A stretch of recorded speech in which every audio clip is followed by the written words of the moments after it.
धरती पर बैठकर अंतरिक्ष के रहस्यों को सुलझाने में मदद करने वाली दुनिया की अहम वेधशालाओं में से एक अरेसीबो ऑब्जर्वेटरी 1 दिसंबर को ढह गई। पुएर्टो रिको में लगे इस विशाल रेडियो टेलीस्कोप को कितना नुकसान हुआ है, इसका अंदाजा इससे लगाया जा सकता है कि वहां की मेट्रियोलॉजिस्ट अदा मोनजोन इस बारे में जानकारी देते हुए अपनी आंखों से आंसू बहने से रोक नहीं सकी।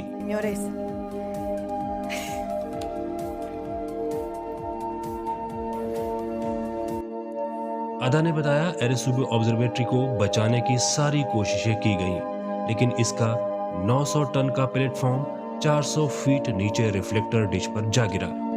इससे पहले यूएस नेशनल साइंस फाउंडेशन ने ऐलान किया था कि अरेसीबो को बंद कर दिया जाएगा। बताया जा रहा है कि इस घटना में कोई घायल नहीं हुआ है।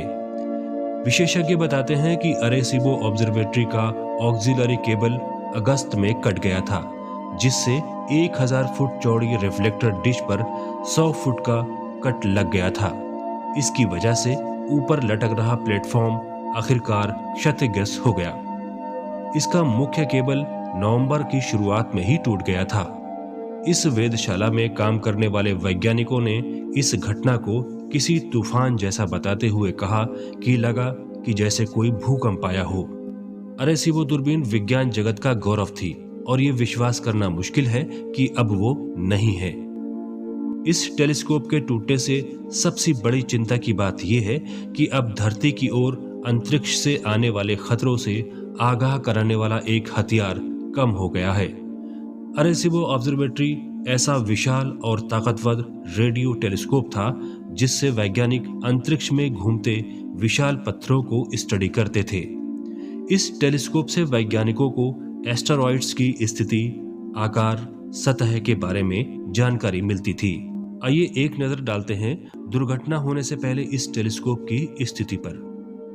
अरेसीबो वेधशाला नेशनल साइंस फाउंडेशन के साथ सहयोग समझौते के तहत SII इंटरनेशनल द्वारा संचालित है। इस वेधशाला को national astronomy and ionosphere centre के नाम से भी जाना जाता है। अरेसीबो टेलीस्कोप 1967 में पूरा हुआ। ये 53 वर्षों के लिए दुनिया का सबसे बड़ा एकल एपर्चर टेलीस्कोप रहा और जुलाई 2016 में फास्ट में परिवर्तित कर दिया गया। फास्ट यानी the 500 metre aperture spherical radio telescope, उपनाम Tianyan, eye of the sky या आई ऑफ द हेवन। यह रेडियो टेलीस्कोप दाउनदांग अवसाद में स्थित था। यह स्थान दक्षिण पश्चिम चीन में गुइझोंग के पिकटोंग काउंटिंग में एक प्राकृतिक बेसिन है, जहां 500 मीटर के व्यास की एक विशाल डिश वाला दुनिया का सबसे बड़ा एपर्चर रेडियो टेलीस्कोप बना। तब इसके सामने रूस का टेलीस्कोप रतन 600 दूसरा सबसे बड़ा एकल डिश एपर्चर रह गया। इस असाधारण डिजाइन वाले रेडियो टेलीस्कोप को बनाने में धातु के पैनलों से बनी एक सक्रिय सतह का उपयोग किया गया था, जिसे कंप्यूटर द्वारा आकाश के विभिन्न क्षेत्रों में फोकस को बदलने में मदद करने के लिए झुकाया जा सकता था। केबल में अलग अलग दिशाओं से रेडियो संकेत प्राप्त करने के लिए विशाल डिश के ऊपर केबल पर सस्पेंड किए गए फीड एंटेना वाले केबल को कंप्यूटर कंट्रोल सिस्टम द्वारा डिजिटल रूप से नियंत्रित चरखी का उपयोग करके परिचालन किया जाता था। यह 10 सेंटीमीटर से 4.3 मीटर की वेवलेंथ तक का अवलोकन करने में सक्षम था।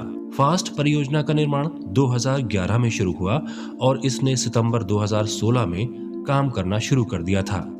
इस प्रोजेक्ट को 3 साल के परीक्षण अवधि के बाद 11 जनवरी 2020 को पूरी तरह से चालू कर दिया गया था। अपनी परीक्षण अवधि में ही फास्ट दूरबीन ने वर्ष 2017 में 2 नए पल्सरों की खोज कर डाली। इन नए पल्सर PSRJ 1859-1 और PSRJ 1931-2, जिन्हें फास्ट पल्सर 1 और 2 भी कहा जाता है। इनकी खोज क्रमशः 22 और 25 अगस्त को की गई और बताया गया कि ये हमसे क्रमशः 16,000 और 4 लाख प्रकाश वर्ष दूर हैं। ऑस्ट्रेलिया की पार्क्स वेधशाला द्वारा 10 सितंबर को इन दोनों पल्सरों की पुष्टि भी कर दी गई। फास्ट मिशन का उद्देश्य क्या है, आइए जानते हैं। बड़े पैमाने पर प्राकृतिक हाइड्रोजन सर्वेक्षण करना, पल्सर अवलोकन करना, VLBI नेटवर्क का नेतृत्व, इंटरस्टेलर अणुओं की खोज, इंटरस्टेलर संचार संकेतों का पता लगाना, यानी ब्रह्मांड में बुद्धिमान सभ्यता की खोज करना है। फास्ट टेलीस्कोप अक्टूबर 2016 में सेटी परियोजना में शामिल हो गया था ताकि ब्रह्मांड में बुद्धिमान सभ्यताओं से संचार स्थापित किया जा सके। इस विशाल टेलीस्कोप के टूट जाने से विज्ञान जगत दुखी है।